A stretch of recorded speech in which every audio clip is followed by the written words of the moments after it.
Hello दोस्तों, मेरा नाम रवि है और आप देख रहे हैं टारगेट विद रविंद्र चैनल।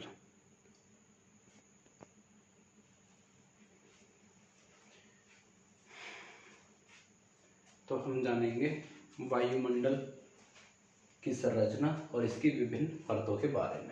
तो सबसे पहले जानते हैं वायुमंडल के बारे में। ठीक है जी।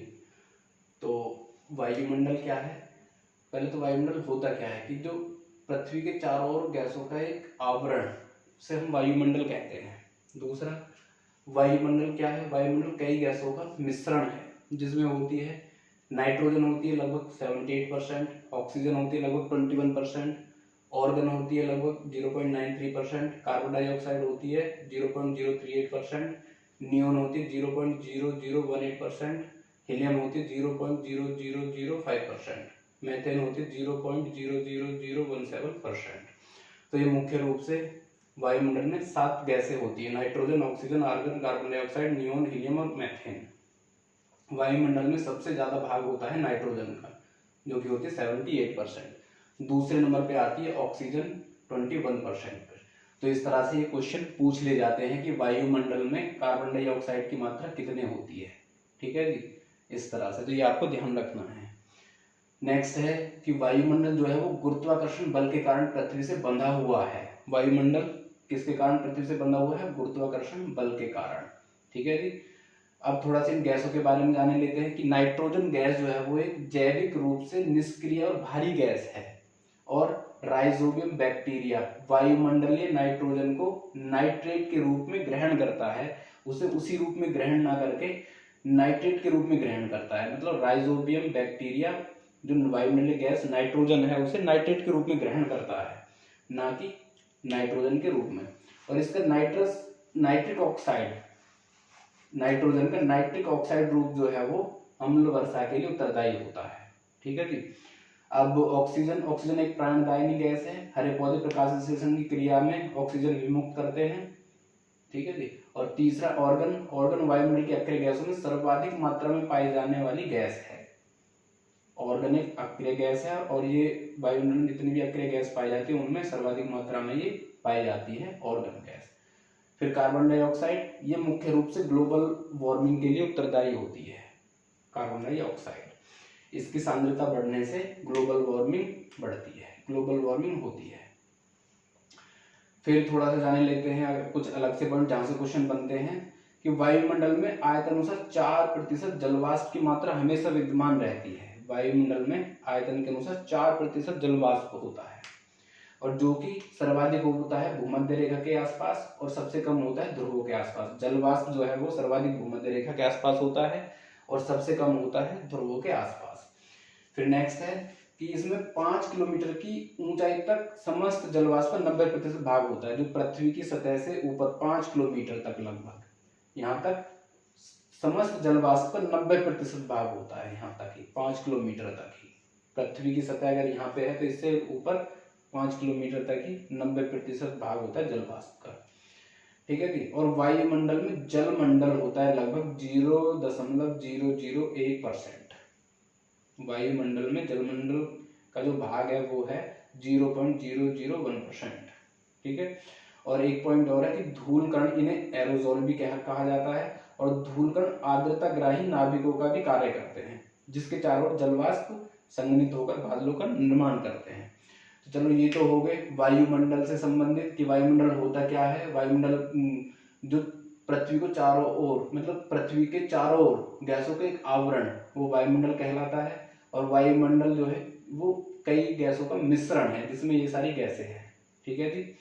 अब थोड़ा सा जाने लेते हैं वायुमंडल की परतों के बारे में कि सबसे निचली परत जो है वायुमंडल की वो होती है क्षोभ मंडल। वायुमंडल की सबसे निचली परत क्षोभ मंडल है, जिसे ट्रोपोस्फेयर भी कहते हैं, और ये पृथ्वी की सतह से लगभग 18 किलोमीटर की ऊंचाई तक विस्तृत होती है। और ध्रुवों पर होती है ये 8 से 10 किलोमीटर के बीच में विस्तृत होती है, और सर्वाधिक होती है भूमध्य रेखा पर लगभग 18 किलोमीटर की ऊंचाई तक। और इससे जो क्वेश्चन बनते हैं वे बनते हैं कि जेट स्ट्रीम जो है इस मंडल की क्षोभ सीमा में चलती है, मतलब लगभग 18 किलोमीटर की ऊंचाई के आसपास जो है जेट स्ट्रीम चलती है। तो क्वेश्चन बन जाता है जेट स्ट्रीम कहाँ प्रवाहित होती है? वो क्षोभ मंडल में ही प्रवाहित होती है। लगभग 18 किलोमीटर की ऊंचाई के आसपास। दूसरा, वायुमंडल की समस्त जलवायु गतिविधियां जैसे वर्षा, मेघ, मेघार्जन, धूलकण, जलवाष्प, ओला, ये सब जो है क्षोभ मंडल में ही घटित होते हैं। तीसरा, प्रत्येक 165 मीटर की ऊंचाई पर तापमान 1 डिग्री सेल्सियस घट जाता है। इसे तापमान की सामान्य आराधना कहा जाता है। किलोमीटर में देखें तो 1 किलोमीटर में 6.5 डिग्री सेल्सियस कम हो जाता है। फोर्थ पॉइंट यहाँ से क्वेश्चन बनता है कि विकिरण संचालन के संवहन द्वारा गर्म और ठंडा होता है क्षोभ मंडल। क्षोभ मंडल किसके द्वारा गर्म और ठंडा होता है? वो विकिरण संचालन और संवहन के द्वारा होता है। और इस मंडल को संवहनी मंडल मीन्स कन्वेक्शनल जोन और विक्षोभ मंडल मीन्स टर्बुलेंट जोन कहा जाता है। और इस परत का भार संपूर्ण वायुमंडल का लगभग 15% है। संपूर्ण वायुमंडल का जो भाग है वो क्षोभ मंडल का 15% है। 15% क्षोभ मंडल है संपूर्ण वायुमंडल में। ठीक है जी, तो ये यहाँ से बनते हैं क्षोभ मंडल से ये क्वेश्चन बन जाते हैं। नेक्स्ट जो परत होती है वो होती है समताप मंडल, स्ट्रेटोस्फेयर, और इसका विस्तार होता है 18 किलोमीटर से 50 किलोमीटर के बीच समताप मंडल का विस्तार होता है। जहाँ से क्वेश्चन बनते हैं इससे बनते हैं कि तापमान यहाँ समान रहता है इसलिए इसे समताप मंडल कहा जाता है, और ऊंचाई के साथ तापमान में कोई वृद्धि नहीं होती है। दूसरा, जितनी भी मौसमी घटनाएं होती हैं वो उनमें से कुछ भी यहाँ पर नहीं होता है। सारी मौसमी घटनाएं कहाँ होती हैं? क्षोभ मंडल में घटित होती हैं, इसलिए ये वायुयान संचालन के लिए सबसे उपयुक्त मंडल है। तीसरा, ओजोन परत जो स्थित होती है वो समताप मंडल में ही स्थित होती है, मतलब स्ट्रेटोस्फेयर में ओजोन परत स्थित होती है, और वो भी 15 से 35 किलोमीटर के बीच ओजोन परत का सर्वाधिक संकेंद्रण होता है। कहाँ पर? 15 से 35 किलोमीटर के बीच। और ओजोन परत क्या करती है? ओजोन परत जो है वो सूर्य की पराबैंगनी किरणों का अवशोषण करती है। सूर्य की पराबैंगनी किरणें कारण बनती हैं त्वचा के कैंसर का, उनसे ये जीवों की रक्षा करती है। कौन? ओजोन परत उन्हें पृथ्वी तक आने से रोक देती है। और फोर्थ है कि ये कभी कभी क्या है, समताप मंडल विषुवत रेखा के ऊपर लुप्त हो जाती है, विस्तार हो जाता है वहां तक क्षोभ मंडल का। यहाँ तक क्वेश्चन बनते हैं। और एक क्वेश्चन और बन जाता है कि समताप सीमा जो कि होती है 50 किलोमीटर पे, यहाँ पे तापमान 0 डिग्री सेल्सियस या 32 डिग्री फ़ारेनहाइट होता है। और इसकी तीसरी जो परत होती है वो कहलाती है मध्य मंडल, मेसोस्फीयर, जो कि 50 किलोमीटर से 80 किलोमीटर के बीच में विस्तृत होती है, इसका विस्तार होता है। यहाँ से क्वेश्चन बनते हैं कि तापमान में ऊंचाई के साथ यहाँ कमी आती जाती है। दूसरा, 80 किलोमीटर पर तापमान -100 डिग्री सेल्सियस हो जाता है, और इस न्यूनतम तापमान की सीमा को मेसोपोज कहते हैं, इसे ही मेसोपोज कहते हैं। ठीक है जी। और फोर्थ जो परत होती है वो होती है आयन मंडल, आयनोस्फेयर। आयनोस्फेयर में जहाँ से क्वेश्चन बनते हुए ये है कि यहाँ पे ऊंचाई के साथ तापमान में वृद्धि होती है। और दूसरा, ये जो परत है आयन मंडल, ये 4 परतों में बटी हुई है, डी लेयर, ई लेयर, एफ लेयर और जी लेयर, ऊपर से नीचे की तरफ है ये। ठीक है जी। और थर्ड पॉइंट यहाँ पे है कि विद्युत आवेशित, यहाँ पर कहाँ पे? आयन मंडल में विद्युत आवेशित कण पाए जाते हैं जिन्हें आयन कहते हैं, और इन कणों के मिलने की वजह से ही इसे आयन मंडल कहा जाता है, आयनोस्फीयर। और ये रेडियो तरंग यहाँ से वापस लौट जाती है, जिससे पृथ्वी पर रेडियो और टेलीविजन का प्रचालन सुगम हो जाता है। इस मंडल से, आयन मंडल से रेडियो तरंगें जो होती हैं वो वापस धरातल पर लौट जाती हैं, जिससे पृथ्वी पर रेडियो और टेलीविजन का प्रचालन आसान हो जाता है। ये क्वेश्चन बनता है यहाँ से एक। और इसमें एक क्वेश्चन और बनता है कि यहाँ पर जो है, कहाँ पर? आयन मंडल में ध्रुवीय प्रकाश की उपस्थिति होती है, जिसे उत्तरी ध्रुव पर उत्तरी ध्रुवीय प्रकाश कहते हैं, मीन्स ऑरोरा बोरियलिस कहते हैं, और दक्षिणी ध्रुव पर दक्षिणी ध्रुवीय प्रकाश मीन्स ऑरोरा ऑस्ट्रेलिस कहते हैं। ठीक है जी। और सबसे आखिरी मंडल है हमारा वायुमंडल का बाह्य मंडल, जिसे एक्सोस्फीयर कहते हैं, और इसका विस्तार है 640 किलोमीटर से लगभग 1000 किलोमीटर तक। और इसमें 3 क्वेश्चन बन जाते हैं यहाँ से। पहला, हाइड्रोजन तथा हीलियम गैसों की यहाँ पे प्रधानता होती है। कहाँ पे? बाह्य मंडल में। बाह्य मंडल में हाइड्रोजन तथा हीलियम गैसों की प्रधानता होती है।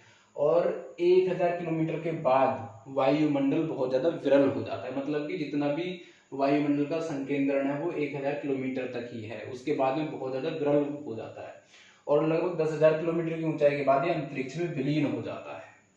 ठीक है जी। तो जल्दी से जाने लेते हैं वायुमंडल की विभिन्न परतों के बारे में। रिवाइज कर लेते हैं एक बार कि सबसे निचली परत जो है क्षोभ मंडल है। क्षोभ मंडल की जो समता ये है क्षोभ सीमा है ट्रोपोपॉज, वहाँ पर जेट स्ट्रीम चलती हैं और इसमें समस्त वायुमंडल की समस्त जलवायु गतिविधियाँ होती हैं। वर्षा, मेघगर्जन, धूलकण, जलवाष्प सब यहीं भी पाए जाते हैं। तीसरा 165 मीटर की ऊंचाई पर तापमान 1 डिग्री सेल्सियस घटता जाता है, इसे ताप की सामान्य ह्रास दर कहा जाता है। और ये जो है क्षोभ मंडल विकिरण संचालन संवहन द्वारा गर्म और ठंडा होता है। इस मंडल को संवहनी मंडल और विक्षोभ मंडल भी कहते हैं और इस परत का भार संपूर्ण वायुमंडल का लगभग 15% होता है। क्षोभ मंडल का भार संपूर्ण वायुमंडल का लगभग 15% होता है। दूसरी परत होती है समताप मंडल, जिसे स्ट्रेटोस्फीयर कहते हैं और इसका विस्तार 18 से 50 किलोमीटर के बीच होता है और इसमें यहाँ पे तापमान समान रहता है, इसलिए इसे समताप मंडल कहते हैं। मौसमी कोई घटनाएं नहीं होती, वायुयान संचालन के लिए सुगम होता है और ओजोन परत की उपस्थिति होती है। यहाँ पर ओजोन परत का जो ज़्यादा सर्वाधिक संकेंद्रण है वो 15 से 35 किलोमीटर के बीच होता है, यहाँ से क्वेश्चन बनता है। और दूसरा जो ओजोन परत है वो सूर्य से आने वाली पराबैंगनी किरणों का अवशोषण करती है और पराबैंगनी किरणें जो हैं वो त्वचा के कैंसर का कारण बनती हैं। ठीक है जी, इसके ऊपर एक सेपरेट वीडियो बनाई जाएगी पराबैंगनी किरणों के ऊपर, ओजोन परत के ऊपर एक सेपरेट वीडियो बनाई जाएगी। चलो आगे देखते हैं।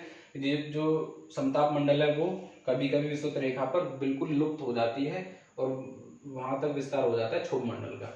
तीसरी परत थी मध्य मंडल, जिसे मेसोस्फीयर कहते हैं, इसका विस्तार 50 से 80 किलोमीटर के बीच है और तापमान में ऊंचाई के साथ इसमें कमी आती जाती है और 80 किलोमीटर पर तापमान -100 डिग्री सेल्सियस हो जाता है।